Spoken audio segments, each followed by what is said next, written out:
Hello and welcome! A while ago I got myself a portable system and I fell in love with this portable system, so much so that I actually had it in the back of Shot where Yoshi is right now. But today it's not there. But not because I got rid of it, but because I'm actually going to talk about it today. It is of course the TomyTronics Pacman.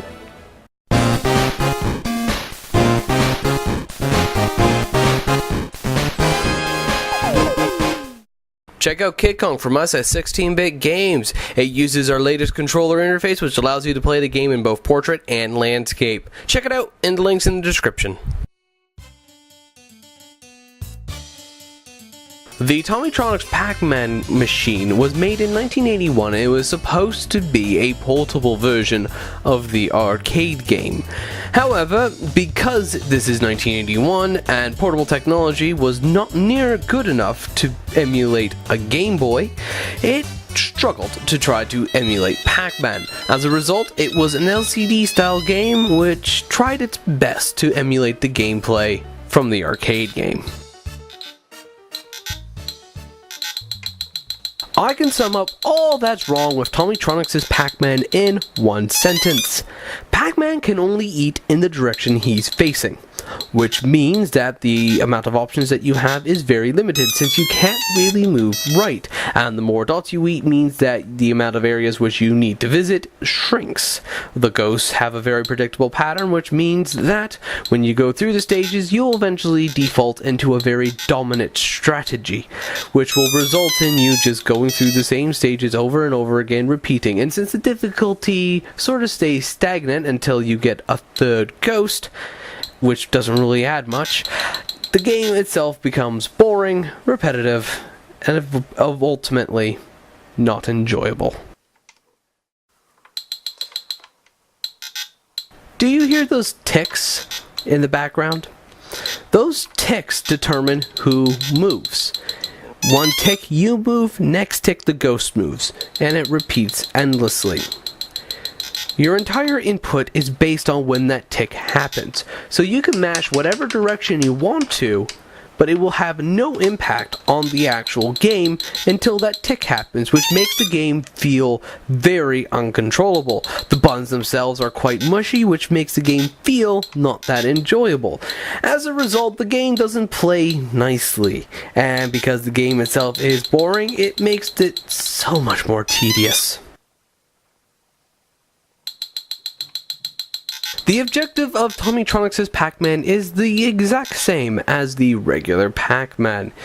Eat pellets until they're all gone, and then move on to the next stage. But that gets boring and repetitive, especially for a game such as this one. So, if you read the back of it, which gives you all the instructions, it actually tells you that there is an objective in this version of the game. And I quote, "If you eat all the bait and stars in 5 segments, a good sign will appear in the score section and the game continues." Now what does that mean? Well, if you complete 5 stages and don't die and don't lose all your lives, a good will appear, and that's it. That's your reward for playing this game. You get a good. The aesthetics in the game are okay. Yes, the game uses fluorescent lights, which makes it very bright and colorful, but Pac-Man is very dull for some reason. The ghosts are all very nicely looked, but for some reason aren't animated, and Pac-Man, even though he is animated, only looks animated whenever he moves. If he's stationary, he doesn't do anything but stay static.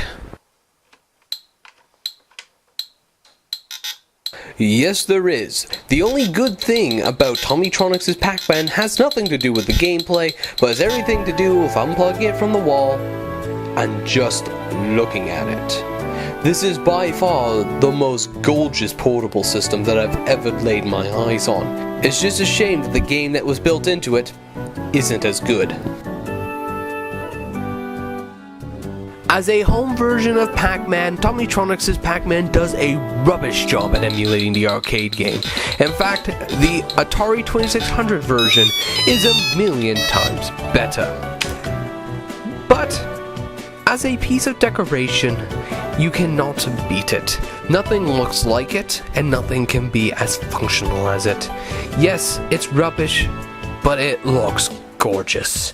And for myself, I just love it. So, if you're looking for decorations and a piece of art, TomyTronics has it covered. If you're looking for a home version of Pac-Man, check out the Atari 2600 version, because you could do a lot better. Anyways, thank you guys for watching. If you liked the video, please check out the annotations below for more videos or the cards. And if you like or dislike the video, please like or dislike it and leave a comment. We will get back to you. Subscribe if you want to see more videos from us. And anyways, thank you for watching.